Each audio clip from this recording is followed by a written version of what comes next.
6 माह पहले आयशा की पसंद की शादी हुई थी, लेकिन फिर अचानक शोहर मर गया। इद्दत पूरी हुई तो उसका निकाह अपने ही छोटे देवर से कर दिया गया। वो इस रिश्ते के लिए तैयार नहीं थी और जानती थी देवर भी इस रिश्ते को कबूल नहीं करेगा। पर जान निकलने लगी जब देवर ने उसे बिस्तर पर बुलाया। बहुत हो गया, पहले शोहर का मातम, आकर मेरा हक अदा करें। और फिर वो पूरी रात मैं एक बार फिर उसी घर में दुल्हन बनकर बैठी थी, लेकिन इस बार मैं इस इंसान की दुल्हन बनी थी जो मेरे लिए मेरे बच्चों जैसा था। वही कमरा और वही खुशबू थी, मगर एहसासात बिल्कुल बदल चुके थे। 6 माह पहले जब मैं यहाँ उस्मान की दुल्हन बनकर आई थी तो मेरी आंखों में हजारों ख्वाब थे और जिंदगी जीने की उमंग थी। देर ने ऐसा खेल खेला कि उस्मान का साथ 6 माह में ही खत्म हो गया और इद्दत खत्म होते ही समाजी दबाव और घर वालों की जिद के सामने हार कर मेरा निकाह हमजा से कर दिया गया। हमजा मेरा छोटा देवर था जिसे मैंने हमेशा एक छोटे भाई या बेटे की तरह शफकत दी थी और मेरा दिल ये मानने को तैयार ही नहीं था कि वो अब मेरा शौहर है। मैं अपनी जगह साकित बैठी यही सोच रही थी कि हमजा भी तो इस फैसले से नाखुश होगा और शायद वो भी इस रिश्ते को कभी कबूल नहीं करेगा। लेकिन जब वो कमरे में दाखिल हुआ तो उसके तेवर बदले हुए थे। उसके लहजे में वो हमदर्दी या लिहाज नहीं था जिसकी मैं तवक्को कर रही थी, बल्कि उसकी आवाज में एक अजीब सी सख्ती और गुस्सा था। उसने मेरी तरफ देखे बगैर सर्द लहजे में कहा कि बहुत हो गया, पहले शोहर का मातम, अब आकर मेरा हक अदा करे। मैं ये सुनकर हक्का बक्का रह गई और परेशानी से बुरी तरह रोने लगी। मेरी आंखों से गिरते आंसू ने मेरे दुपट्टे को भिगो दिया था और मेरा पूरा वजूद कांप रहा था। मुझे लग रहा था कि हमजा शायद मेरी तकलीफ को समझेगा, मगर उसका ये रूप बिल्कुल नया था। वो अचानक मेरे करीब आया और फिर मेरा नाम नादिया है और मेरी कहानी की शुरुआत उन दिनों से होती है जब जिंदगी सिर्फ रंगों और ख्वाबों का नाम थी।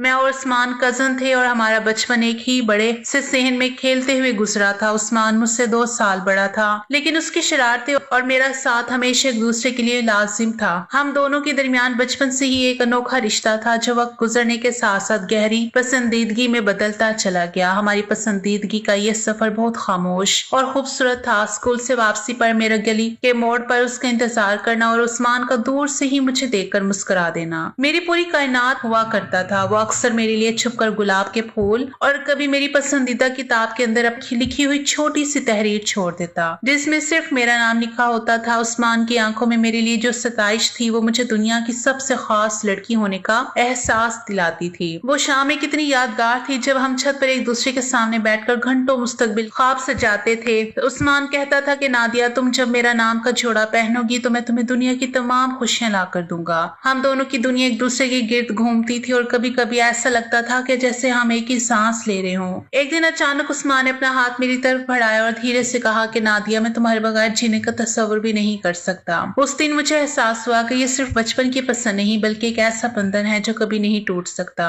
हमारी इस मासूमियत भरे दौर में हर दिन एक नया ख्वाब लेकर आता था और हम बस उन लम्हों को जी रहे थे। लेकिन वो कहते हैं ना कि खुशियों को नजर लगते देर नहीं लगती। एक दिन जब हम छत पर खड़े एक दूसरे की बातों में खोए हुए थे और उस्मान मेरा हाथ पकड़कर मुझे वो अंगूठी दिखा रहा था जो उसने मेरे लिए खास तौर पर बनवाई थी, तो अचानक पीछे से ताई जान के पाँव की आवाज आई। हम दोनों हड़बड़ाकर अलग हुए, मगर तब तक बहुत देर हो चुकी थी। उनकी नजरें हमारे हाथों पर जमी थी और उनके चेहरे के तासुरात बदल रहे थे। ताई ने मुझे बालों से पकड़ा और घसीटती हुई सीढ़ियों से नीचे ले गई। उनके हाथ की गिरफ्त इतनी सख्त थी कि मुझे अपने सर में शदीद दर्द महसूस हो रहा था, मगर उस वक्त दर्द से ज्यादा खौफ और शर्मिंदगी का एहसास था। उस्मान भी बदहवास होकर हमारे पीछे पीछे भागा और बार बार ताई का हाथ रोकने की कोशिश करता रहा। वो चला रहा था कि अम्मी मेरी बात सुने, नादिया की कोई गलती नहीं है। लेकिन ताई के सर पर गुस्सा सवार था और उन्होंने एक ना सुनी। ताई ने नीचे ले जाकर मुझे मेरी माँ के कदमों में जोर से फेंक दिया और गुस्से से फटी हुई आवाज में कहने लगी कि अपनी बेटी की आवारा गर्दी को संभालो और इससे लगाम डालो, ये मेरे बेटे को अपने जाल में फंसा रही है। मेरी माँ जो अभी तक सुकून से बैठी सिलाई कर रही थी, ये मंजर देखकर हैरान रह गई। उनके हाथ से सुई गिर गई और वो कभी ताई को और कभी मुझे जमीन पर तड़पते हुए देखने लगी। सहन में मौजूदा बाकी घर वाले भी इकट्ठे हो गए और सबकी नजरें मुझ पर ऐसे जमी थी जैसे मैंने कोई बहुत बड़ा गुनाह कर दिया हो।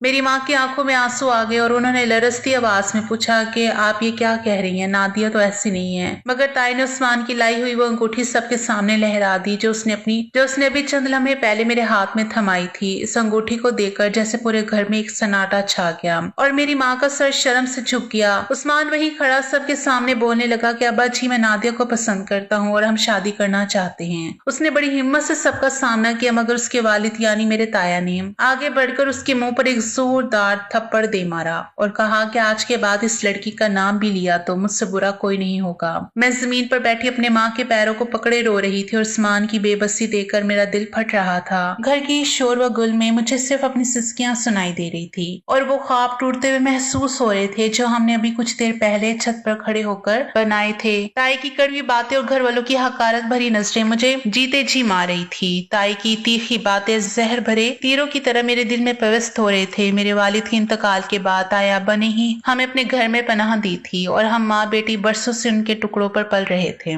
यही वजह थी कि ताई हमें हमेशा अपनी जूती की नोक पर रखती थी और आज तो उन्हें एक बड़ा मौका मिल गया था। उन्होंने मेरी माँ को मुखातिब करके कहा कि हमने तो यतीम समझकर तुम पर तरस खाया था और सर छुपाने को छत दी थी, लेकिन तुम्हारी बेटी ने मेरे ही बेटे पर डोरे डालकर अपनी औकात दिखा दी। मेरी माँ जमीन पर बैठी खामोशी से आंसू बहा रही थी क्योंकि उनके पास सर उठाकर बात करने की हिम्मत नहीं थी। हम उनके दस्तरखान के मोहताज थे और यह एहसास हमें हर लम्हा कुचलता रहता था। ताई ने उस्मान को बाजू से पकड़कर कमरे की तरफ धकेला और मुझ पर गारते हुए बोली कि आज के बाद अगर तुम इसके आसपास भी नजर आई तो मैं तुम्हें और तुम्हारी माँ उसी वक्त घर से निकाल कर बाहर करूंगी। उस्मान बेबस था, वो अपने बाप की रोब और माँ की बदजबानी के आगे कुछ नहीं ना कर सका, हालांकि उसकी नजरें बार बार मेरी तरफ उठ रही थी। तायाबा जब तक खामोश तमाशाई बने हुए थे उन्होंने गर्ज अवदार आवाज में कहा कि नादिया को अंदर कमरे में बंद कर दो और जब तक इसका कोई ठिकाना नहीं हो जाता ये बाहर नहीं निकलेगी। मेरी माँ ने लरजते हाथों से मुझे उठाया और घसीटती हुई छोटे से अंधेरे कमरे में ले गई जो हमें रहने के लिए दिया गया था। वहां पहुंचकर माँ ने दरवाजा अंदर से बंद किया और फूट फूट कर रोने लगी। वो मुझसे कहने लगी कि नादिया तूने ये क्या किया, हमें पहले यहाँ हकारत से देखा जाता है, अब हम कहाँ जाएंगे। मैं फर्श पर ढेर हो गई और अपनी किस्मत पर रोने लगी।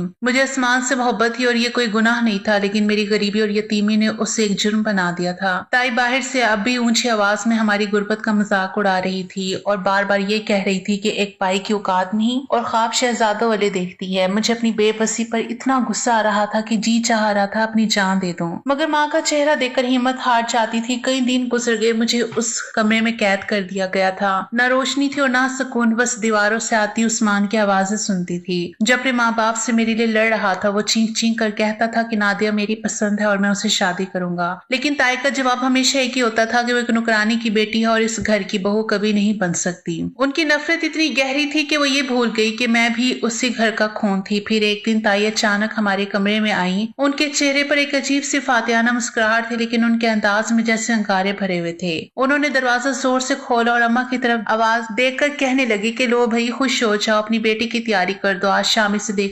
देखने लड़के वाले आ रहे हैं। तायाबा ने अपने कारखाने के कारीगर के साथ इसका रिश्ता पक्का कर दिया है। वो गरीब लोग हैं और इसे इसी हाल में कबूल करने को तैयार हैं। अब इस बोझ को इस घर से रुखसत करना ही बेहतर है ताकि मेरे बेटे की जान छूट सके। मैं ये सुनकर साकित रह गई और अम्मा के हाथ से पानी का गिलास छोड़कर फर्श पर गिर गया। अम्मा ने लरजती आवाज में ताई की मिन्नत की कि भाभी अभी तो ये बच्ची है और उस्मान भी तो इसे पसंद करता है, आप इसे किसी कारीगर के पल्लू क्यों बांध रही हैं। लेकिन ताई ने वहीं खड़े खड़े अम्मा को एक जोरदार झिड़क दी और कहने लगी कि अपनी औकात मत भूलो, तुम लोग हमारे टुकड़ों पर पल रहे हो और अब अपनी बेटी के नखरे दिखा रही हो। ये कारीगर इसका लायक है क्योंकि ये एक यतीम है और बेसहारा लड़की को मोहल्ले के ख्वाब नहीं देखने चाहिए। ताई की बातें सुनकर मेरा दम घुटने लगा। मुझे लगा जैसे मेरे चारों तरफ की दीवारें मुझ पर गिरने वाली हैं। उस्मान का वो ख्वाब कि वो मुझे इस घर की मलका बनाकर रखेगा पल भर में चकनाचूर होता नजर आ रहा था। ताई ने जाते जाते मुड़कर एक हकारत भरी नजर मुझ पर डाली और कहा कि अगर तुमने शाम को लड़के वालों के सामने कोई ड्रामा किया या रोने धोने की कोशिश की तो याद रखना तुम्हारी माँ को उसी वक्त इस घर से धक्के देकर निकाल दूंगी और फिर तुम दोनों सड़कों पर भीख मांगना। अम्मा बेबसी से मेरे पास आकर बैठ गई और मुझे सीने से लगाकर रोने लगी। वो जानती थी कि तायाबा का फैसला पत्थर पर लकीर है और हम उनके एहसानों तले इतने दबे हुए हैं कि इनकार की जुर्रत नहीं कर सकते। मैं बस खामोश पत्थर की मूरत बनी यह सोचती रही कि उस्मान कहाँ है, क्या उसे पता है कि मेरे साथ क्या होने जा रहा है, क्या वो अपने ताया के कारखाने में काम करने वाले एक आम से मजदूर के सामने मुझे हार जाएगा। उस दिन सूरज ढलने से पहले ही मेरी जिंदगी की शाम होती महसूस हो रही थी। वो शाम मेरे लिए किसी क़यामत से कम नहीं थी जब अम्मा ने रोते हुए मुझे वो पुराना सा जोड़ा पहनाया जो ताई ने किसी पुरानी अलमारी से निकाल कर दिया था। मेरी आंखों में काजल नहीं बल्कि आंसू का सैलाब था जो रुकने का नाम नहीं ले रहा था। नीचे से मेहमानों के कहकों की आवाजें आ रही थी और ताई की बुलंद आवाज में दी जाने वाली हिदायत मुझे ये याद दिला रही थी कि मैं इस घर के लिए सिर्फ एक बोझ हूँ।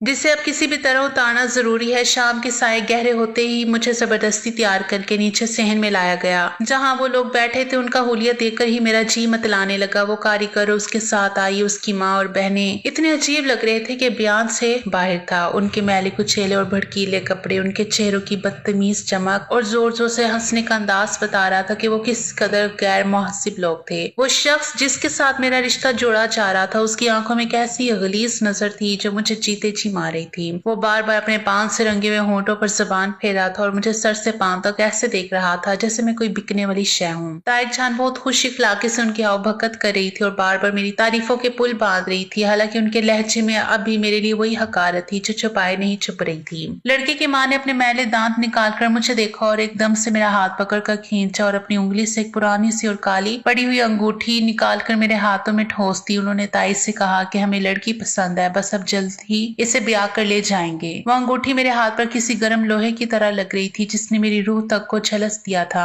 झुलसा दिया था। उन लोगों के जाने के बाद जब मैं अपने कमरे में पहुंची तो मैंने वो अंगूठी उतार कर दूर फेंकी और फर्श पर बैठ के धारे मार मार कर रोने लगी। मेरी चीखें दीवारों से टकरा रही थी मगर वहां सुनने वाला कोई नहीं था। अम्मा भी मेरे पास आकर बैठ गई। उनकी आंखों में भी बेबसी के मोती थे। उन्होंने ताई के पास जाकर दबी दबी आवाज में एहतजाज करने की कोशिश की और कहने लगी कि भाभी वो लोग जरा भी अच्छे नहीं लग रहे थे। उनका रहन सहन और लड़के के तौर अतवार बहुत अजीब थे। मेरी बच्ची वहां कैसे रहेगी? मगर ताई ने अम्मा की बात मुकम्मल होने से पहले ही उन्हें चुप करा दिया और गरज कर बोली कि अब तुम हमें ये सिखाओगी कि कौन अच्छा है और कौन बुरा। वो लोग गरीब जरूर है मगर शरीफ और तायबा के वफादार है। इससे बेहतर रिश्ता इस यतीम लड़की के लिए कहीं से नहीं आएगा। ताई की बातों में वही पुरानी नफरत थी। उन्होंने साफ कह दिया कि शादी अगले हफ्ते ही होगी और अब इस पर कोई बहस नहीं की जाएगी। अम्मा अपना सर पकड़ कर बैठ गई और मैं बेबस ये सोचती रही कि क्या मेरा खुदा भी मुझे इन सालिमों के रहम करम पर छोड़ देगा। मैं उस उस्मान की मुंतजिर थी जो तायबा से झगड़ा करके और गुस्से में पिछले एक हफ्ते से न जाने घर छोड़कर कहाँ चला गया था। उसे तो ये भी इल्म नहीं था कि उसकी अदम मौजूदगी में ताई ने मेरे सौदे की पूरी तैयारी कर ली है और एक ऐसी जगह मेरा रिश्ता तय कर दिया है जहाँ से वापसी का रास्ता सिर्फ मौत की तरफ जाता था। मैं हर आहट पर दरवाजे की तरफ देखती कि शायद उस्मान आ जाए और मुझे इस जहन्नम से निकाल ले, लेकिन उस्मान नहीं आया बल्कि उस्मान का छोटा भाई हमजा हॉस्टल से अपनी छुट्टियां गुजारने घर वापस आ गया। हमजा जो बड़े शहर में पढ़ता था और घर के इन तमाम झगड़ों से बेखबर था। जब घर पहुंचा तो उसे फिजा में फैली घुटन का एहसास हुआ। उसने जब मेरी रो रो कर सूजी हुई आंखें देखी और अम्मा की बेबसी देखी तो इससे रहा न गया। उसे जब पता चला कि ताई ने उस्मान भाई की पसंद के खिलाफ मेरा रिश्ता तायबा के कारखाने के कारीगर से तय कर दिया तो उसका रंग गुस्से से लाल हो गया। वो हमसा जो सबका लाडला था और जिसकी बात ताई कभी नहीं टालती थी, आज पहली बार अपनी माँ के सामने दीवार बनकर खड़ा हो गया। ताई ने उसे प्यार से समझाने की कोशिश की कि बेटा तुम इन बातों में मत पड़ो, ये तुम्हारे अब्बा का फैसला है। लेकिन हमसा ने साफ इनकार कर दिया और कहने लगा कि अगर उस्मान भाई और नादिया एक दूसरे को पसंद करते हैं तो फिर नादिया घर से किसी और की दुल्हन बनकर नहीं जाएगी। इस घर की खुशियां नादिया और उस्मान भाई की खुशी में है, ना कि किसी जबरदस्ती के रिश्ते में। वो अपनी माँ से मेरी खातिर लड़ने लगा। उसने वाज़ेह कर दिया कि वो तब तक चैन से नहीं बैठेगा जब तक ये गलत फैसला वापस नहीं लिया जाता। हमजा की इस बगावत ने घर में एक नया तूफान खड़ा कर दिया था। ताई हैरान थी कि उनका अपना बेटा जिस पर वो सबसे ज्यादा मान करती थी आज इस लड़की के लिए उनके सामने खड़ा है जिसे वो नुकरानी की बेटी कहती थी। हमजा ने साफ कह दिया कि माँ अगर आपने नादिया का रिश्ता इस कारीगर से खत्म ना किया तो मैं भी दोबारा कभी इस घर का रुख नहीं करूंगा। हमजा की इस जिद ने ताईजान और तायबा के पैरों तले से जमीन निकाल दी क्योंकि हमजा उनकी कमजोरी थी और उसकी एक एक बात उन्हें माननी पड़ती थी। वो अपनी माँ का सबसे लाडला बेटा था और जब उसने हॉस्टल वापस ना जाने और घर छोड़ देने की धमकी दी तो ताई की सारी अकड़ ढेर हो गई। उन्होंने कभी सोचा भी नहीं था कि वो जिस नादिया को हकीर समझती हैं उसके लिए उनका अपना छोटा बेटा यूं सीना तान कर खड़ा हो जाएगा। हमजा ने दो टोक कह दिया कि उस्मान भाई की मोहब्बत कोई गुनाह नहीं है और आप इस तरह किसी की जिंदगी नहीं खेल सकती। घर में कई रोज तक तनाव की कैफियत रही लेकिन हमजा की मुसलसल दबाव और उसकी भूख हड़ताल तायबा को भी सोचने पर मजबूर कर दिया। आखिरकार तायबा ने हमजा की मोहब्बत और जिद के आगे घुटने टेक दिए और उस कारीगर के घर पैगाम भिजवा दिया कि ये रिश्ता अब नहीं हो सकता। ये खबर मेरे और अम्मा के लिए किसी मुआवजे से कम नहीं थी। मैंने पहली बार हमजा को शुक्रिया की नजरों से देखा तो उसने मुस्कुराकर मुझे यकीन दिलाया कि नादिया फिक्र ना करें, मैं उस्मान भाई को भी ढूंढ कर लाऊंगा और आपकी शादी भी उन्हीं से होगी। कुछ दिन बाद उस्मान भी वापस आ गया। जब उसे पता चला कि हमजा ने उसके लिए क्या कुछ किया है तो उसने अपने छोटे भाई को गले लगा लिया। घर में शादी की तैयारियां शुरू तो हुई मगर ताई के दिल में अब भी मेरे लिए वही नफरत मौजूद थी। वो सिर्फ हमजा की खातिर खामोश थी लेकिन उनकी खामोशी के पीछे एक ऐसा तूफान था जिसका अंदाजा हम में से किसी को नहीं था। उस्मान की आंखों में तो मेरे लिए बेपनाह खुशी थी मगर ताई की नजरें जब भी मुझ पर पड़ती तो उनमें वही चुभन होती थी जो मुझे याद दिलाती थी कि मैं इस घर की पसंदीदा बहू कभी नहीं बन सकूंगी। शादी का दिन करीब आ गया और मैं वही दुल्हन बनकर तैयार हुई जिसका ख्वाब मैंने उस्मान के साथ देखा था। उस्मान बहुत खुश था। उसने मेरे माथे पर बोसा दिया और वादा किया कि वो मुझे हमेशा खुश रखेगा। हम सब पूरे घर में शादी की रौनक बना हुआ था और सबका ख्याल रख रहा था। उसे देखकर कोई ये नहीं कह सकता था कि कल यही लड़का मेरे सामने बिस्तर पर बैठकर मुझे मेरा हक अदा करने का कहेगा। उस्मान और मेरी शादी हो गई और वो 6 माह मेरी जिंदगी के सुनहरी तरीन दिन थे जिनमें मुझे लगा कि मैंने दुनिया की हर खुशी पा ली है, मगर तकदीर का लिखा कोई नहीं मिटा सकता। शादी के सिर्फ 6 माह बाद एक हादसे ने मेरी जिंदगी का रुख बदल दिया। वो उस्मान जिसने मुझे कभी अकेला ना छोड़ने का वादा किया था, वो मुझे हमेशा के लिए तन्हा छोड़कर इस दुनिया से रुखसत हो गया। जब उस्मान की मैयत घर के सहन में लाई गई तो पूरा घर गूंज चीखों पुकार से लरस उठा। हर तरफ एक क्यामत का मंजर था। मेरी दुनिया तो जैसे उसी पल ही उजड़ गई थी। मैं साकित खड़ी उस सफेद चादर में लिपटे वजूद को देख रही थी जो थोड़ी देर पहले हंसता मुस्कुराता मुझसे रुखसत हुआ था, लेकिन इस दुख की घड़ी में भी ताई के अंदर छुपी नफरत खत्म ना हुई। उन्होंने जो ही मैयत को देखा तो धाड़े मारकर रोना शुरू कर दिया और फिर अचानक उनकी नजर मुझ पर पड़ी तो वो दीवानी हो गई। ताई ने लपक कर मेरे बाल पकड़े और मुझे मारना पीटना शुरू कर दिया। वो जोर जोर से चला रही थी कि तू ही मनहूस है जिसने मेरे हंसते बसते बेटे को खा लिया। तेरी ही मनहूस कदमों ने मेरा घर उजाड़ दिया है। उनके हाथ में जितनी ताकत थी वो मुझ पर बरसाने लगी थी। उनका कहना था कि ये सब कुछ मेरी वजह से हुआ है। अगर उस्मान तुझसे शादी ना करता तो आज वो जिंदा होता। ताई की आवाज़ पूरे मोहल्ले में गूंज रही थी कि देखो इस लड़की की नहुसत ने मेरा बेटा छीन लिया। इसके तो नसीब ही खराब है। इसकी नहुसत की वजह से मेरा शेर जैसा बेटा कब्र में जा सोया है। मैं जो पहले ही सदमे से नढाल थी उनके मारने पर भी कुछ ना बोली, बस जमीन पर ढेर हो गई और खामोशी से उनके वार सहने लगी। मुझे भी लग रहा था कि शायद वाकई मैं ही मनहूस हूँ जो उस्मान मुझे छोड़ गया। मैंने मुझे छोड़वाने की कोशिश की मगर ताई ने उन्हें भी धक्का दे दिया। लेकिन उसी लम्हे हमसा जो अपने भाई की लाश के पास बैठा रो रहा था वो उठा और तेजी से आगे बढ़कर ताई का हाथ फिजा में ही पकड़ लिया। हमसा ने जबरदस्ती ताई को मुझसे दूर किया और पहली बार उन पर चीखा कि माँ बस कर दे, खुदा के लिए बस कर दे। भाई की मौत एक हादसा थी, इसमें नादिया का क्या कसूर है। हमसा ने अपनी माँ को पीछे धकेला और जमीन पर पड़ी हुई मुझे सहारा देकर उठाया। उस वक्त उसकी आंखों में भाई को खोने का दुख भी था और मेरी बेबसी पर तड़प भी। उसने सबके सामने बुलंद आवाज में कहा कि आज के बाद नादिया को किसी ने मनहूस कहा या इस पर हाथ उठाया तो वो मुझसे बुरा कोई ना पाएगा। ताई हमसा की बात सुनकर और भी तलमला गई और कहने लगी, हमसा तो अभी भी इसकी तरफदारी कर रहा है जिसने तेरे भाई की जान ली है। मगर हमसा ने एक ना सुनी और मुझे जबरदस्ती कमरे में भेज दिया जहां मैं दीवार से लगकर बैठ गई और बाहर से आती ताई की बदुआएं सुनती रही जो अब भी मेरे बुरे नसीबों का मातम कर रही थी। हमसा भाई की मौत के सदमे में अपनी पढ़ाई अधूरी छोड़कर हमेशा के लिए शहर से वापस लौट आया था क्योंकि अब घर की सारी जिम्मेदारी उसके कंधों पर आ गई थी। मेरी इद्दत शुरू हो चुकी थी इसलिए मैं कमरे में बंद होकर रह गई थी। वही कमरा जो कभी मेरी और उस्मान की खुशियों का था अब मेरी तन्हाई और आंसू का मस्कन बन चुका था और मेरी और उस्मान की खुशियों का था। मैं सारा दिन जाए नमाज पर बैठी रहती और यही सोचती कि जिंदगी ने मुझे किस मोड़ पर ला खड़ा किया है। इन्हीं दुख भरे दिनों में एक और क़यामत टूटी और मेरी अम्मा खामोशी से इस दुनिया से चली गई। मैं पहले ही यतीमी और बेबसी की जिंदगी गुजार रही थी और फिर उस्मान की मौत और मेरी बदकिस्मती के गम ने उन्हें अंदर से खा लिया था। एक सुबह जब मैं उन्हें जगाने गई तो वो जागी ही नहीं। शायद वो मेरा दुख देखने की मजीद ताप नहीं रखती थी। अब मैं उस बड़े घर में बिल्कुल तन्हा रह गई थी। मेरा दुख बांटने वाला कोई नहीं था और ताई की नफरत अब खुलकर सामने आने लगी थी। जो ही मेरी इद्दत के दिन पूरे हुए ताई ने जल्दबाजी में मुझे घर से निकलने के तरीके ढूंढने शुरू कर दिए। वो अब एक लम्हा भी मुझे अपनी नजरों के सामने नहीं देखना चाहती थी। वो मेरे लिए एक से एक अजीब और घटिया रिश्ता तलाश कर रही थी। कभी किसी बुजुर्ग का किसी रणवे का जिक्र करती तो कभी किसी ऐसे शख्स का जिसके पहले से ही कई बच्चे होते। उनका मकसद मुझे बसाना नहीं था बल्कि वो तो बस किसी तरह मुझे अपने सर से उतार कर फेंकना चाहती थी। वो चाहती थी कि मैं इस घर से निकल जाऊं ताकि उन्हें उस्मान की याद न आए। ताई की इस बेबसी पर ताया अब्बा भी खामोश थे क्योंकि वो खुद भी अपनी जवान बेटे की मौत के गम में नढाल थे। हमसे ये सब खामोशी से देख रहा था। वो जानता था कि ताई मेरे साथ जो कर रही है वो सरासर नाइंसाफी है। एक दिन ताई ने किसी ऐसे शख्स का रिश्ता मेरे लिए पेश किया जो अखलाकी तौर पर इंतहाई गिरा हुआ था और जिसकी शोहरत भी अच्छी नहीं थी। ताई इस बात पर बेइज्जत थी कि मैं इसी हफ्ते इसके साथ ब्याह कर चली जाऊं और जब मैंने इनकार किया तो उन्होंने मेरा हाथ पकड़कर घर से बाहर निकालने की धमकी दे दी।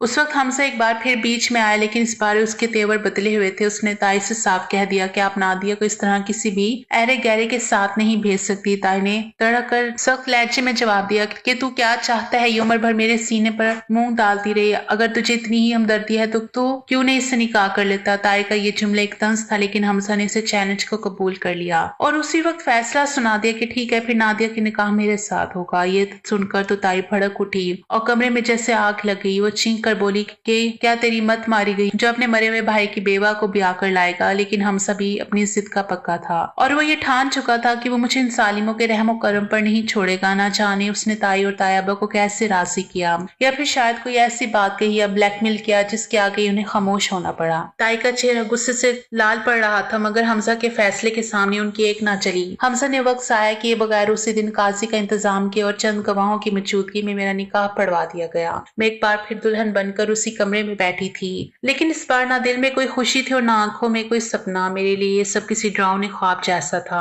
मैं तो हमसा को हमेशा उस्मान का समझती थी, उसे एक छोटे भाई की तरह चाह था और आज वो मेरा शोहर बन चुका था। निकाह के बाद जब मुझे दोबारा उसी कमरे में भेजा गया जहाँ मैं उस्मान के साथ रहती थी, तो मुझे अपनी सांसें रुकती हुई महसूस हुई। वही दीवारें, वही बिस्तर, लेकिन इंसान बदल गया था। मैं सर झुकाए बैठी रो रही थी कि अचानक दरवाजा खुला और हमसा कमरे में दाखिल हुआ। मैंने सोचा था कि वो आकर मुझे तसल्ली देगा, कहेगा कि ये सब उसने मुझे ताई के जुल्म से बचाने के लिए किया है और हमारा रिश्ता सिर्फ कागज की हद तक रहेगा। मगर हमसा के कदमों की चाप में वो पहले जैसी नरमी नहीं थी। उसने करीब आकर जिस हद मोहरी से मेरी तरफ देखा, उसने मेरा खून खुश कर दिया। वो हमसा जो कल तक मेरा मुहाफिज बना हुआ था, आज उसकी आंखों में एक अजीब सी तपश थी। उसने मेरे करीब आकर वही जुमला दोहराया जिसने मेरी रूह फना कर दी कि बहुत हो गया पहले शोहर का मातम, अब आकर मेरा हक अदा करें। मैं हक्का बक्का रह गई और मेरी हिचकियां बंद थी। मैंने लरसते हुए उसका हाथ पकड़ना चाहा कि हमसा तुम ये क्या कह रहे हो, तुम तो मेरे छोटे भाई जैसे हो। मगर उसने झटके से मेरा हाथ पड़े फेंक दिया और गुस्से से कहा कि भाई मैं तब तक था जब तक उस्मान जिंदा था,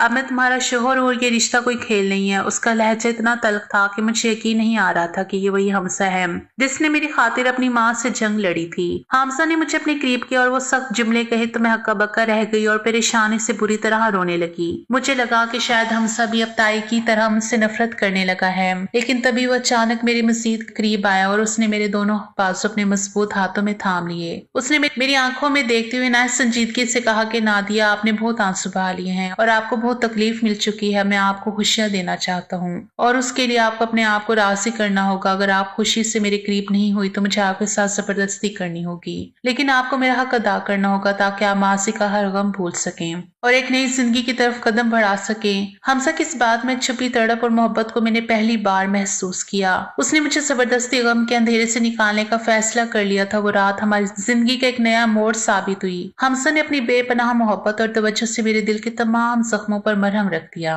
वो हर पल मेरा ख्याल रखता और ताई की सख्त बातों का जवाब बड़ी खामोशी और सब्र से देता रहा। हमसा की इसी शराफत और मेरी खामोशी खिदमत ने आहिस्ता आहिस्ता घर की फिजा बदलनी शुरू कर दी। एक दिन ताई की तबीयत अचानक बहुत बिगड़ गई और वो बिस्तर से लग गई। उनकी अपनी बेटी और रिश्तेदारों ने मुंह फेर लिया, लेकिन मैंने उनकी कड़वी बातों को भुलाकर दिन रात उनकी खिदमत की। मैं उन्हें वक्त पर दवा देती और उनके सरहाने बैठकर उनका सर दुबाती। ताई मेरी इस मोहब्बत और इसार को देखकर पिघल गई। एक शाम उन्होंने कांपते हाथों से मेरा हाथ थामा और उनकी आंखों से आंसू जारी हो गए। उन्होंने रोते हुए मुझसे माफी मांगी और कहा कि नादिया, मैंने तुम्हारे साथ बहुत बुरा किया, मगर तुमने साबित कर दिया कि तुम इस घर की इज्जत हो। तायाबा ने भी हमसा और मेरे रिश्ते को दिल से कबूल कर लिया और ताई के बदलते हुए रवैये ने घर में एक बार फिर वही रौनक लुटा दी जो उस्मान के जाने से खत्म हो गई थी। अब ताई मुझे अपनी बहू नहीं बल्कि अपनी बेटी की तरह चाहती थी और पूरे घर में मेरी बात को अहमियत दी जाती थी। हमसा की वो सख्ती दरअसल एक ऐसी दीवार थी जिसने मुझे बिखरने से बचा लिया था। हम दोनों बेखुशहाल जिंदगी गुजार रहे थे, जहाँ मासी का दुख तो था मगर अब इस पर हाल की खुशियों ने गलबा पा लिया था और यूं हमारी जिंदगी का सफर एक खूबसूरत और पुरसकून मंजिल तक पहुंच गया।